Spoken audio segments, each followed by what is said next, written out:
নতুন বছৰৰ প্ৰথমটো মাহৰ প্ৰথমটো দিন আৰু এয়া আবেলি সময়ত ওলাই আহিলোঁ গ্ৰন্থমেলাৰ বাকৰিলৈ। খানাপাৰাত চলি আছে অসম গ্ৰন্থমেলা, গতিকে আহিবলৈ সময় মিলা নাছিল। গতিকে আজি যিহেতু 1 জানুৱাৰী আৰু আজিৰ আবেলিৰ সময়কণ ইয়াতে কটাওঁ বুলি ইয়ালৈ আহিলোঁ। আহি দেখিছোঁ যথেষ্ট মানুহ হৈছে। আমি যিহেতু আজি বেছি ভিৰ হ'ব বুলি আবেলিৰ সময়তে আহিছোঁ, বেছি সন্ধিয়ালৈ ৰোৱা নাই। গতিকে অহাৰ সময়ত অলপমান পাতল আছিল, কিন্তু যোৱাৰ সময়লৈ বহুত মানুহৰ সোঁত বলে আৰু 10 টকাকৈ ইয়াত টিকট কৰিব লাগে। 10 টকাকৈ টিকেট কৰি আমি গ্ৰন্থমেলাৰ ভিতৰলৈ সোমাই গ'লোঁ। বিভিন্ন গ্ৰন্থ, বিভিন্ন প্ৰকাশক, বিভিন্ন লেখকৰ বিভিন্ন সোৱাদৰ গ্ৰন্থ সোৱাদ ল'বলৈ এখন এখনকৈ বিপণীলৈ সোমাই গ'লোঁ আৰু ভাল লগা 2-এখন কিতাপ ল'লোঁ। ল'ৰাহঁতেও নিজৰ পচন্দৰ কিতাপসমূহ চালে, 2-এখন কিতাপ ল'লে। আৰু এয়া কিতাপ নথকা জাতিক গামোচাৰে ধৰি ৰাখিব নোৱাৰে, সঁচাই।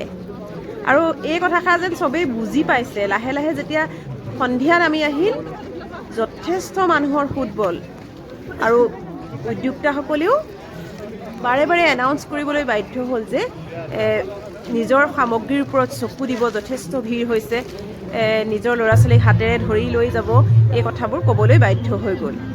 আৰু সম্পূৰ্ণ কিতাপৰ বিপণীসমূহত চালোঁ। কিতাপসমূহ চোৱাৰ পাছত এয়া তাৰ পিছফালে আছে এইখন এখন ৰংগমঞ্চ, এফালে আছে খোৱা খাদ্য সামগ্ৰীৰ বিভিন্ন বিপণী আৰু আনফালে আছে এখন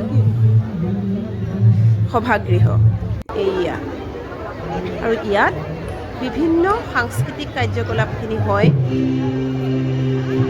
আৰু যথেষ্ট মানুহৰ সমাগম ঘটিছে। ইয়াত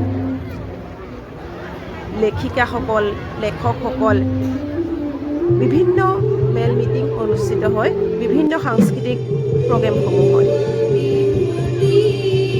ইয়াত বিভিন্ন জাতি জনগোষ্ঠীৰ পোছাক পৰিধান কৰি সকলোৱে বিহুগীত, বিভিন্ন জনজাতীয় গীতসমূহ পৰিৱেশন কৰি আছে।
এইদৰে বছৰটোৰ প্ৰথম দিনটো খুব সুন্দৰ সময় এয়া গ্ৰন্থমেলাত কটালোঁ।